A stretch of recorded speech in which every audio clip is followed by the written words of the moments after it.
Hello everyone, this is Shashi ma'am from Maxsoft. Hopefully कि आप सभी बहुत अच्छे होंगे और बहुत अच्छे से स्टडी कर रहे होंगे। क्लासेस आपको अच्छी लग रही होंगी। इंट्रोडक्शन वीडियो इससे पहले हमने दिया था और अभी हम इवैल्यूएशन ऑफ कंप्यूटर इसमें हम पढ़ने वाले हैं। ठीक है। अच्छा, इसमें एक और चीज़ आपने ध्यान रखनी है। इवैल्यूएशन ऑफ कंप्यूटर जब हम पढ़ेंगे ना तो उसको एक सीक्वेंस में आप पढ़िए जब भी, तो वो आपको याद करना और वो समझना आपको इजी रहेगा। ठीक है। अगर आप ये पहली बार पढ़ रहे हैं तो कोशिश करिए कि पहली बार में ही आप इसको सीक्वेंस में कवर करें। ठीक है। तो चलिए क्लास को स्टार्ट करते हैं। अगर आप चैनल में पहली बार आए हैं तो चैनल को सब्सक्राइब कर लें। वीडियो को जो है मैक्सिमम लोगों तक शेयर कर दें ताकि जिन्हें भी ज़रूरत है वो उन तक ये वीडियो पहुंच सके। ठीक है। बहुत ज़्यादा टाइम वेस्ट नहीं करते हैं, इसको हम स्टार्ट करते हैं। तो evaluation of computer, right, from the simple. अच्छा, ये मैं आपको पहले बता दे रही हूँ कि जो हमारा ये क्लास चल रहा है वो line by line NCERT classes चल रही हैं, ताकि मैं लाइन बाय लाइन आपको ये सारी चीज़ें एक्सप्लेन कर सकूँ और आपको कहीं पर भी कोई दिक्कत हो तो आप बेशक कमेंट सेक्शन में कमेंट करके मुझसे पूछ सकते हैं। ठीक है। तो इवैल्यूएशन में ये हमने पढ़ा, ये देखो यहाँ पे पंच कार्ड दिया हुआ है, इसको भी हम थोड़ा देखेंगे। From the simple calculator to a modern day powerful data processor computing device have evolve in a relatively short span of life time. The evaluation of computing device is shown through a time line in figure. ठीक है, नीचे एक figure दिया हुआ है और उसमें पूरा का पूरा आपका एक्सप्लेन किया हुआ है। अब यहाँ पर आप देखिए, फ्रॉम द सिंपल कैलकुलेटर, सबसे पहले सभी को पता है कि एक सिंपल सा कैलकुलेटर जो है वो बनाया गया। ठीक है। फिर उसके बाद सिंपल कैलकुलेटर से क्या हुआ, मॉडर्न जो डेटा प्रोसेसर है, कंप्यूटिंग डिवाइसेस हैं, ये सारा कुछ डेवलप हुआ। ठीक। तो एक सिंपल कैलकुलेटर से हमने डेटा प्रोसेसर्स बनाना सीखा, हमने कंप्यूटिंग डिवाइसेस बनाना सीखा और इसके बाद इससे रिलेटेड बहुत सारी ऐसी चीज़ें हमने हमारे जो साइंटिस्ट हैं उन्होंने इवॉल्व करी। तो वो एक सीक्वेंस में कैसे हुई, कब क्या हुआ, तो उसको ही हम इसमें पढ़ेंगे कि कैसे कैसे ये जो हमारा जो कंप्यूटर जनरेशन है वो चली, कैसे किस चीज़ को इन्वेंट किया गया, किसने किया, किस डेट पे ये इन्वेंट हुआ। ठीक है। तो सबसे पहला ये देखिए एक डायग्राम है एनसीईआरटी में, ये बहुत अच्छा डायग्राम है। तो यहाँ पे इस डायग्राम की मदद से आप समझ सकते हैं कि सबसे पहले यानी कि 500 BC, ठीक है ना, तो इसमें क्या हुआ, सबसे पहला अबेकस हुआ। ठीक है ना। डेट्स मैनुअली कम पूछी जाती हैं बट फिर भी आप उनको ध्यान रखिए, है ना। तो अबेकस जो है वो एक कंप्यूटिंग एट्रीब्यूट है। Invention of abacus almost 3000 year ago, 3000 साल पहले ये जो है डेवलप हुआ, इसका इन्वेंट हुआ। It is capable of doing simple arithmetic calculation only. ये सिंपल वैसा ही है, आपने देखा होगा कि जो छोटे बच्चे होते हैं उनको जब वो काउंटिंग सीखते हैं, है ना, नर्सरी LKG UKG में, तो उनको एक स्लेट ला करके दी जाती है जिसमें कलरफुल बीड्स होती हैं। एक सेकेंड, कलरफुल बीड्स होती हैं लाइक ऐसा। ठीक है ना। ये तो ये जो कलरफुल बीड है ना, ये पहले ये लकड़ी का बिल्कुल होता था, लकड़ी से ही सारा बनाया जाता है, यानी वुडन होता था सारा का सारा, ये बीड्स भी और ये भी। और ये जो यहाँ बीच बीच में रॉड लगी है मे बी वो मेटल्स की हो सकती थी या उसको भी हम लकड़ी का ही बना देते थे। तो ये काउंटिंग के लिए होता था बेसिकली, कलरफुल बीड्स डाल दी जाती थी। तो पहले तो नहीं था ज़्यादा कलर वगैरह, तो ये 2 कलर में अवेलेबल होती थी। तो इसमें plus minus into division simple calculation कर सकते थे, प्लस माइनस आप कह सकते हैं। और इसके बाद जो है ना ये मॉडर्न ये कलरफुल बीड्स इसमें डाली जाने लगी, थोड़ा इसको और मॉडर्न टच दिया गया था कि ये अट्रैक्टिव दिखे और बच्चे इनसे सीखें। ठीक है। तो ये एकदम सिंपल है कैलकुलेटिंग। तो अबेकस जो है वो फर्स्ट कैलकुलेटिंग डिवाइस है, आप इसको ध्यान रखें। और इसके बाद क्या हुआ, उसके बाद 1642 में किसका क्या डेवलप हुआ, आपका पास्कलाइन। पास्कलाइन जो है ना, पास्कल इनके जो इन्वेंटर है ना उनके नाम पर ही रखा गया, ब्लेज पास्कल। जो अच्छा नाम याद रखना है आपको, ठीक है ना, जितने भी साइंटिस्ट हैं उनके नाम आपको याद रखना है। तो ब्लेज पास्कल जो है उन्होंने पास्कलाइन को इन्वेंट किया, invented a machine calculator known as Pascal calculator or Pascaline to do addition and subtraction of two numbers directly and multiplication and division through repeated addition and subtraction। ठीक है ना। तो जो नॉर्मल इनका जो introduction है कि हमारा जो मैथ मल्टीप्लिकेशन होता है वो क्या है, वो मल्टीप्लिकेशन क्या हो गया, रिपीटेड एडिशन हो गया, डिवीज़न क्या हो गया, रिपीटेड सब्ट्रैक्शन हो गया। हम बार बार अगर सब्ट्रैक्ट करते हैं तो हमारा डिवीज़न का प्रोसेस पूरा होता है, अगर हम बार बार ऐड करते हैं तो हमारा मल्टीप्लिकेशन का प्रोसेस पूरा होता है। तो सेम मेथड का यूज़ करके पास्कलाइन ये बनाया गया और इसका इमेज आप थोड़ा देख लेंगे तो ये ज़्यादा अच्छा रहेगा। इसमें से कौन सी वाली है, एक सेकेंड, हाँ, ब्लेज पास्कल ना, पास्कलाइन ये, ठीक है, इसको देख लीजिए आप थोड़ा सा।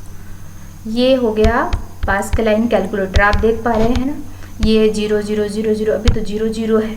जब हमें कोई नंबर देना होगा तो यहाँ से इनको मूव किया जाएगा, रोल किया जाएगा, तो अंदर जो भी डिजिट आपको चाहिए उसको लाया जाएगा एंड देन परफॉर्मेंस इसकी होगी। यहाँ पे मैं इसको थोड़ा जूम कर रही हूँ, ये वाला देखिए, ये नीचे ये इसमें डिजिट लिखे गए हैं, ये इन सब में ना डिजिट रखी गई है ये वाले में, और डिजिट रख करके क्या किया गया है इनमें, जब हम इसको घुमाएंगे ना ये, तो यहाँ से ये सारे के सारे रोल होंगे और ये ऊपर से ये जो वाला इसको कवर कर दिया गया है। ठीक है, होपफुली कि समझ आ रहा होगा आप लोगों को। ये सेम है, ये ऊपर से ये वाला जो ढक्कन है ना इसको गिरा दिया गया है। ठीक है, तो ये हो गया आपका Blaise Pascal, simple calculation normal उसके लिए आप यूज़ होता था। और नेक्स्ट जो है आपका 1834, डेट से याद रखिएगा, ठीक है ना। 1834 में एनालिटिकल इंजन जो है वो डेवलप हुआ। तो एक सीक्वेंस से पहले अवेकस हुआ, देन इसके बाद पास्कलाइन हुआ, देन इसके बाद एनालिटिकल इंजन हुआ, और इसको जो किया था वो चार्ल्स बेबेज ने किया था। ठीक है, ये जो है ब्लेज पास्कल ने किया था पास्कलाइन, और एनालिटिकल इंजन जो है उसको चार्ल्स बेबेज ने कहा था। और चार्ल्स बेबेज जो है फादर ऑफ कंप्यूटर भी कहलाते हैं, कई बार आपने सुना होगा। तो analytical engine computing devices for inputting, processing, storing and displaying the output which is considered to from the basis of modern computer.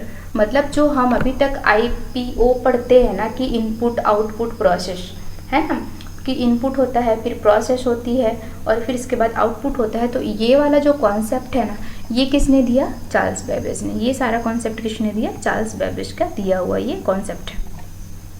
ठीक है, तो ये ध्यान रखना है कि एनालिटिकल इंजन जो है वो चार्ल्स बेबेज ने 1834 में किया था, और ये पहला डिवाइस है जिसमें इनपुट प्रोसेस आउटपुट का कॉन्सेप्ट का यूज़ हुआ। नेक्स्ट इसके बाद हुआ टेबुलेटिंग मशीन। टेबुलेटिंग मशीन क्या, तो ये अच्छा, एनालिटिकल इंजन का भी इमेज आप देख लीजिए, है ना, तो वो ध्यान रहेगा आपको। एनालिटिकल इंजन जो है वो है आपका शायद ये, हाँ, एनालिटिकल इंजन ये इस टाइप का होता है ये। ठीक है, एनालिटिकल इंजन ये हो गया। इसमें सिंपल क्या होता था, इनपुट आउटपुट एंड प्रोसेस वाला सिस्टम होता था, और ये हैं हमारे चार्ल्स बेबेज साहब, ठीक है, जिन्होंने एनालिटिकल इंजन को डेवलप किया था। ठीक है, हम जब इमेजेस देख लेते हैं तो वो चीज़ें हमारे दिमाग में काफ़ी टाइम तक रहती हैं, तो आप बार बार वीडियो को पॉज करके इनको या फिर रिवर्स करके आप देख सकते हैं। टेबुलेटिंग मशीन जो है उसको हरमन हॉलिर्थ, इनके नाम याद रखिएगा, बहुत अच्छा योगदान रहा है इनका भी।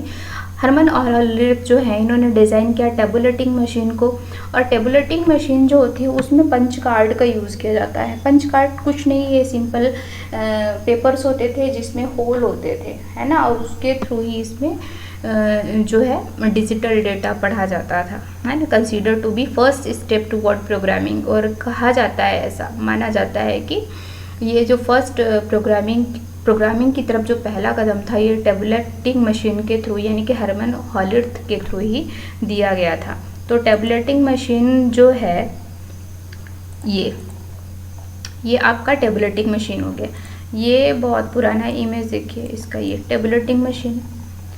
पंच कार्ड ये इधर साइड में ना, इधर ना रखे हुए हैं क्या, इधर रखे हुए हैं कार्ड रखे हुए हैं, ठीक है ना। और ये एक हैमर है, दिख रहा है आपको, टेबल पे हैमर रखा हुआ है। इसको ही रोल रोल आगे पीछे किया जाता था तो पंच होता था, जैसा इसका नाम है पंच कार्ड। और पंच होता था तो होल होते थे और वहाँ पर जो होल्स के थ्रू डेटा पढ़ा जाता था। तो ये है, इसको हरमन हॉलिर्थ कार्ड भी कहा जाता है, IBM कार्ड भी कहा जाता है, तो कंफ्यूज नहीं होना है। अगर इनमें से किसी की भी बात करी जाए तो आप इसी को समझेंगे कि ये यही है, ठीक है। नेक्स्ट इसके बाद कौन सा आया, हमने टैबुलेटिंग मशीन देख लिया। अभी 1937 में हमने Turing machine, most important, Turing machine भी बहुत इंपॉर्टेंट है। The Turing machine concept was general purpose programmable machine that was capable of solving any problem by executing the program stored on punch card। Punch card में जो भी program store होते थे उनको execute करके प्रॉब्लम को solve किया जाता था। ट्यूरिंग मशीन का ये बहुत बड़ा खासियत था। पहले जो एनालिटिकल इंजन हुए थे तो वो इनपुट आउटपुट प्रोसेस का काम था, और फिर इस टैबुलेटिंग मशीन जो है उस पंच कार्ड का यूज़ होने, मतलब कि पंच कार्ड के थ्रू जो है ना वो डेटा को रीड किया जाने लगा पंच कार्ड के थ्रू। और इसके बाद जो ट्यूरिंग मशीन थी ना, ट्यूरिंग मशीन के थ्रू क्या किया गया कि प्रोग्राम्स जो होते थे उनको एग्जीक्यूट करना किया जाने लगा, है ना, और प्रॉब्लम को सॉल्व किया जाने, मतलब प्रॉब्लम एग्जीक्यूट करके प्रॉब्लम को सॉल्व किया जाने लगा। तो ट्यूरिंग मशीन जो है, ट्यूरिंग मशीन का जो इमेज है ये पंच कार्ड आप देख लो पहले। ये पंच कार्ड इस टाइप का होता है, ठीक है ना, इस टाइप का ये होल होते हैं यहाँ। ये बहुत बारीक दिख रहे हैं ना, ये ऐसे ये वाले हैं तो ये बारीक दिख रहे हैं इसमें, लेकिन एक्चुअल में ये इस टाइप से होते हैं, ठीक है। और आपका जो ट्यूरिंग मशीन शायद मैंने रखा नहीं है ना, कोई बात नहीं, मैं ट्यूरिंग मशीन फिर भी मैं आपको दिखाती हूँ ट्यूरिंग मशीन, ठीक है। हम एक नया स्लाइड लेते हैं और नया स्लाइड में हम इंसर्ट करते हैं ट्यूरिंग मशीन, ठीक है। Okay, Turing machine, Turing machine, Turing, ये राइट, ये हो गया और ये हो गया दो, ठीक है, कोई बात नहीं। तो ये हो गया आपका ट्यूरिंग मशीन। ट्यूरिंग मशीन कुछ ऐसा लकड़ी का बना होता था पहले, ये वाला है, इसको इधर हो जाओ भाई, हाँ, ये लकड़ी का पहले बना होता था ट्यूरिंग मशीन इस टाइप से, है ना। पंच कार्ड के डेटा, पंच कार्ड से ही डेटा को रीड करके एग्जीक्यूट करके और प्रोग्राम को ये जो भी प्रॉब्लम्स होती थी उसको सॉल्व कर लेता था, ठीक है। तो ये बहुत अभी आपके लिए कॉम्प्लिकेटेड होंगी, लेकिन इनका बहुत बड़ा योगदान रहा है हमारे कंप्यूटर एजुकेशन में। आज जो भी आप डिजिटल फॉर्म देख रहे हैं तो इन सभी साइंटिस्ट का बहुत बड़ा योगदान रहा। और उसके बाद उन्होंने ऐसा वाला जो है ट्यूरिंग मशीन डेवलप किया था। पहले ये लकड़ी का बना हुआ था, यानी वुडन था, और ये वाला फिर बाद में उन्होंने इसको और ज़्यादा डेवलप किया। पंच कार्ड जो कार्ड हैं उनको इस तरह का फॉर्मेट दिया गया। पहले कार्ड जो थे तो आपने देखा था कि पंच कार्ड पहले कौन से वाले यूज़ हो रहे थे, पंच कार्ड जो है हमारे यूज़ हो रहे थे, कहाँ गया, ये वाले पंच कार्ड हमारे ऐसे टाइप के यूज़ हो रहे थे। बाद में इसको थोड़ा और मॉडिफाई किया गया और फिर इसके बाद ये वाले फॉर्म में आए, ठीक है। वीडियो को बार बार पॉज करिए, वीडियो को देखिए, और नहीं समझ में आता देन कमेंट सेक्शन में कमेंट करके मुझे बताइए। इसके बाद जो है हमारा ट्यूरिंग मशीन हो गया, एंड देन इसके बाद एडीवेक और इनिएक डेवलप हुए। जॉन वॉन न्यूमैन इंट्रोड्यूस, ये भी काफ़ी अच्छे साइंटिस्ट रहे हैं और कंप्यूटर एजुकेशन प्रोग्रामिंग की दुनिया में इनका काफ़ी बड़ा नाम है, तो आप इन्हें याद रखें। Introduce the concept of stored program computer which was capable of storing data as well as programming the memory. The EDIVAC and the ENIAC computer were developed based on the concepts. ये stored data पे काम करते थे, ठीक है ना। ये 1945 में डेवलप हुए। अच्छा, ये ना ये काफ़ी बड़े होते थे, आपको तो पता है पहले जो कंप्यूटर थे तो बहुत बड़े कंप्यूटर हुआ करते थे। तो ये जो EDIVAC और ENIAC है ना, ये भी काफ़ी बड़े कंप्यूटर, देखिए कितने बड़े बड़े कमरे के बराबर हैं और इनको ऑपरेट किया जा रहा है। मतलब इसके पहले जो और कंप्यूटर थे वो तो और बड़े बड़े थे, है ना। और ये देखिए ये यूनिवैक है और ये एनिएक है, ठीक है। थोड़ा बहुत ज़्यादा डिफरेंस नहीं है इनमें, लेकिन हाँ डिफरेंस है इनमें, प्रोग्रामिंग में डिफरेंस है, इनकी प्रोसेस में डिफरेंस है ना। इनका जो रिज़ल्ट देने का जो टाइम है, जो सिस्टम है उनमें भी इनमें डिफरेंस है। धीरे धीरे करके हम इन सारी चीज़ों को डिटेल में पढ़ेंगे, अभी तो सिर्फ इंट्रोडक्शन है। और इसके बाद हम देख लेते हैं इंटीग्रेटेड सर्किट, मोस्ट इम्पॉर्टेंट, ठीक है ना। अच्छा, ट्रांजिस्टर्स भी एक बचा हुआ है, इसके बाद जो है ना ये एडीवैक इन्हीं हुए, फिर इसके बाद ट्रांजिस्टर का यूज़ किया जाने लगा। अच्छा, ट्रांजिस्टर का जो यूज हुआ 1947 में हुआ है। Vacuum tube were replaced by the transistor developed at Bell Labs using semiconductor material. तो जो ट्रांजिस्टर है सेमीकंडक्टर मटेरियल्स का यूज़ करके बनाए जाने लगे थे। कहाँ पे? बेल लेबोरेटरी में। ध्यान रखना है, बेल लेबोरेटरी में ये बनाए जाने लगे हैं। और ये जो है ना, इससे पहले ट्रांजिस्टर से पहले जितने भी कंप्यूटर थे, चाहे वो ENIAC हो, इनवेक हो, ये सारे में वैक्यूम ट्यूब्स का यूज़ होता था, वैक्यूम ट्यूब्स का यूज़ होता था, ठीक है ना। वैक्यूम ट्यूब्स कैसे दिखते हैं, थोड़ा इसको देख लीजिए। वैक्यूम ट्यूब्स ना, ये इस टाइप के होते थे, ठीक, ये इस टाइप से वैक्यूम ट्यूब्स होते थे और इनको इस तरह से ऑपरेट किया जाता था मशीन्स में, वायर्स के बीच में, ठीक है। तो ये वैक्यूम ट्यूब है। और इससे पहले मैंने आपको जो दिखाया ना यहाँ पे ENIAC और इनवेक, उनमें भी वैक्यूम ट्यूब यूज़ हुए हैं। आप कहाँ चला गया, ये देखिए, ये तो ये वाले में हम इसको थोड़ा बड़ा करते हैं और देखने की कोशिश करते हैं। ये जो ऑपरेट कर रहे हैं ना इस बॉक्स में, तो इसके अंदर ही वैक्यूम ट्यूब्स जो हैं वो लगी हुई हैं, बहुत सारी, थोड़ी सी नहीं, बहुत सारी ऑपरेट करने के लिए इसमें लगी हुई हैं, ठीक है। और इसके बाद लास्ट में इंटीग्रेटेड सर्किट आया। और इंटीग्रेटेड सर्किट जो है ना, ये अभी तक चल रहा है, यानी कि IC जो चिप होता है, इंटीग्रेटेड सर्किट, ये जो है अभी तक चल रहा है। और ये बहुत ज़्यादा डेटा को स्टोर करके रखता है, बहुत, मतलब एक चिप में तो आप लाखों करोड़ों डेटा आप इसमें स्टोर कर सकते हैं। ये सिलिकॉन चिप होती है और contain entire electronic circuit on very small area, है ना। जो इतना बड़ा बड़ा कमरे जैसा, बहुत सारी वायर्स, बहुत सारे कनेक्शन, बहुत सारे स्विचेस होते थे, उनको बिल्कुल छोटा सा जगह में, बहुत ही बेरिस। अरे आपने देखा होगा कि जो सिम होती है, सिम कार्ड लगाते हैं छोटे छोटे, वहाँ पे चिप होती है, लगी होती है, बताओ कितना सारा डेटा स्टोर करके रखती है ना। तो ये छोटी सी चिप में कितना सारा डेटा हम स्टोर करके रख सकते हैं। और size of computer drastically reduce because of IC, मतलब ये चिप इतनी छोटी होती थी कि इसकी वजह से उतना बड़ा सा जो कंप्यूटर है ना, वो बिल्कुल छोटा हो गया, है ना। अब तो आप देख रहे हैं कि हम वॉचेस में भी यूज़ कर रहे हैं, है ना, नेल्स में, बटन में, हर जगह हम यूज़ कर ले रहे हैं। कंप्यूटर कैलकुलेट कर ले रहे हैं, कंप्यूटर यूज़ कर ले रहे हैं, फ़ोन कॉल्स कर ले रहे हैं। तो ये जो IC चिप है, ये बहुत इम्पॉर्टेंट, बहुत, इसने बिल्कुल क्रांति ला दी, कहा जाए तो आप ऐसा कह सकते हो। और अभी भी अभी तो हम इसका ही यूज़ कर रहे हैं ना। तो ये जितना सारा है ना पूरा। अच्छा, IC चिप को भी थोड़ा सा देख लीजिए, सारा कुछ आपने देखा है तो फिर उसको क्यों नहीं देखेंगे।